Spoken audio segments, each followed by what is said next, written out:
Lourdes நகரத்தை உலகின் மிகவும் பிரபலமான குணப்படுத்தும் ஆலயமாக மாற்றிய காட்சிகளின் உண்மை கதை இதுதான். 1858ஆம் ஆண்டு லூர்து என்ற சிறிய நகரத்தில் புனித பெர்னடெட் சூபிரஸ் என்ற ஏழை மற்றும் அடக்கமான பெண் தனது சகோதரியுடன் விறகு சேகரிக்க அனுப்பப்பட்டார். மாசபியேல் குகை என்ற பாறை குகையை அடைந்தபோது அசாதாரணமான ஒன்று நடந்தது. வெள்ளை நிற உடையணிந்து நீல நிற கச்சையுடன் ஜெபமாலையை ஏந்திய ஒரு அழகான பெண்மணியை அவள் கண்டாள். இந்த பெண்மணி பெர்னடெட்டுக்கு ஒரு முறை அல்ல 18 முறை தோன்றினார். பாவிகளுக்காக ஜெபிக்கவும் மக்களை மனந்திரும்புதலுக்கு அழைக்கவும் பெண்மணி பெர்னடெட்டை கேட்டார். அந்த இடத்தில் ஒரு தேவாலயம் கட்டப்பட வேண்டும் என்றும் அவர் கேட்டார்.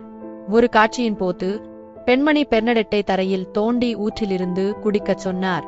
விரைவில் ஒரு சிறிய சேற்று குளம் பாயும் நீரூற்றாக மாறியது. இந்த நீர் பின்னர் அற்புதமான குணப்படுத்துதல்களுக்கு பிரபலமானது. லூர்துவுக்கு சென்ற பல நோயாளிகள் அறிவியலால் விளக்க முடியாத வழிகளில் குணமடைந்தனர். இறுதியாக மார்ச் 25 அன்று பெண்மணி தனது அடையாளத்தை வெளிப்படுத்தினார். நான் மாசற்ற கருத்தரிப்பு.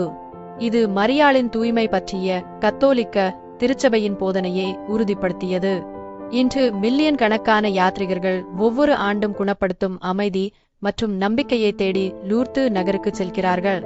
லூர்து அன்னை, கடவுளை நம்புங்கள், ஒருபோதும் நம்பிக்கையை இழக்காதீர்கள் என்று நமக்கு நினைவூட்டுகிறார்.